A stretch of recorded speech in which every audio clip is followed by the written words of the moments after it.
and welcome to the latest installment of Factions, and it's our arch nemesis this week, Ashes Unified, and player of the week is myself, treating myself this week. Anyway, we're in Ultra League here. Matchups weren't looking amazing for me, so to pull out the 3-0 is pretty big. Great lead here though, or pretty good lead here, because we've got an Obstagoon in the back. It gets to avoid this Sylveon, and we're definitely going to be able to push hard here and take the second shield if they want switch. Now I've shielded here because ideally I'd like my Nidoqueen to avoid his Swampert, which is Shadow Swampert, which he's definitely bringing, but it's kind of looking 50-50 at this stage. But he double shields, which is perfect for me. I can take the shield advantage, farm down here, and I'll definitely be able to get to the Earth Power on this Swampert. He's tried to swap, but did it a little bit too soon. Throw the Poison Fang here. Gliscor I definitely wasn't expecting, so game 1 was a bit of a wild one, but I'll bank the Earth Power, go into the Goon, and basically all I need to do now is just get rid of this Gliscor and keep the shield. Swampert can't take an Earth Power, and he'll have to throw on the Goon now too. We get the boost. He got the boost, then we got the boost, so it's pretty funny. And his move's coming through. Only a Night Slash here will counter down. He has to throw straight away. That was pretty weird. It's almost like he swapped, but his Mon actually died there. But it's not going to matter. Earth Power coming through. He's now only, he just snuck through a Mud Shot, so he doesn't have enough. He'll get to one Hydro here. I'm already at the Poison Fang, and one more Poison jab's going to kill him anyway. So game 1 in the bag. Alright, game 2. Swampert lead here, and into the Registeel. Couldn't ask for a better lead.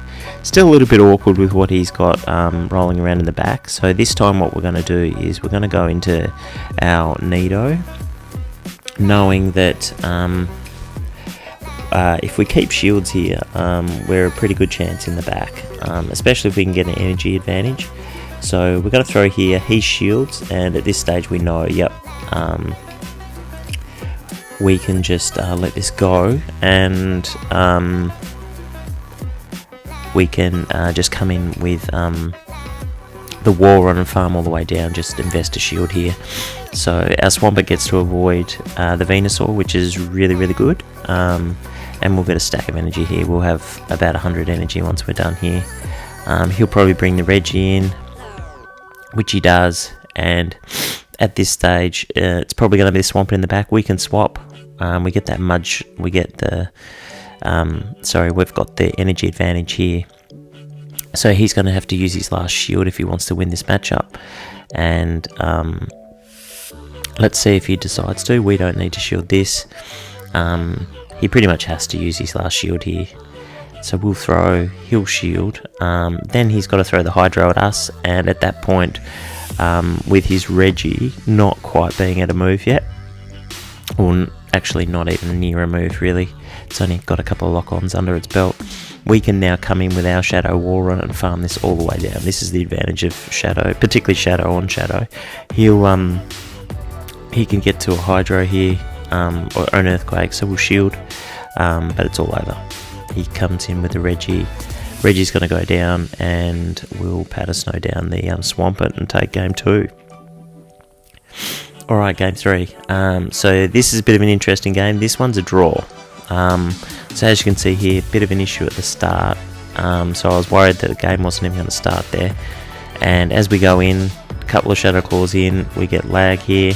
Keep in mind this game's fast forwarded.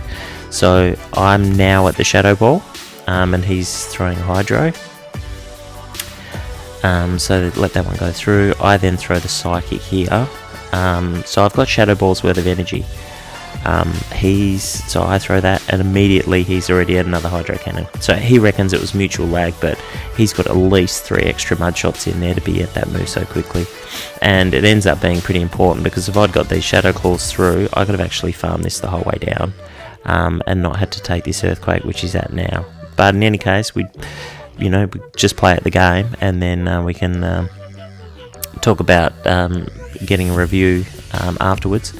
But the Reggie still comes in, so I've opted not to shield. I took the Earthquake knowing he was gonna reach it. I then go into the Goon, and it's Venusaur on the back, so not amazing, but we're still a chance to get a boost, which could definitely help the cause. and if we can catch a move, we're a chance as well. So we've got to let one move go through. Let's see how much this does. Too much. And we're just going to start throwing Night Slashes and using our shields here. Obviously the Reggie's not near a move yet, which is good. So we can invest both shields and we get the boost, which is massive. So we're going to shield up here. We're then going to throw our Night Slash, which has definitely got a shield. So we'll throw there, and sometimes luck's a fortune and you get your counting right. So we throw one more, we swap, we catch the Frenzy Plant, which is huge. And now we've got to try and counter down. He sees what we're doing here and he swaps out. And we're throwing the cross drop here. He can't shield this because I can then counter down before the lock-ons get me.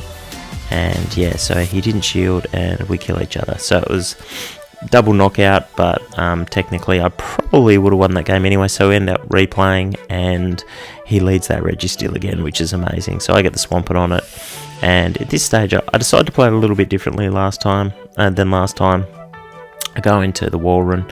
Obviously one Frenzy Plant kills, so what I'm going to do here is build up a whole heap of energy, and yeah, that way I'll be able to threaten the Registeel when it comes back in. He decides to shield, which is massive. He obviously thought he was very close to the move. He was tempted to get it away, hence why you always farm up where you can. And at this stage, I know that I can now pace him, so I can shield here and get shields down. And we'll just throw here, and switch time is almost up as well. So the thing about his team is Shadow Swampert is really, really good, but only if it's got energy advantage, because it'll win CMP and all the rest of it. So I just quickly swap into my Swampert there, and it's caught him on the hop. So now he's behind 1 or 2 Mudshots on energy. So all I need to do here is spam these Hydros.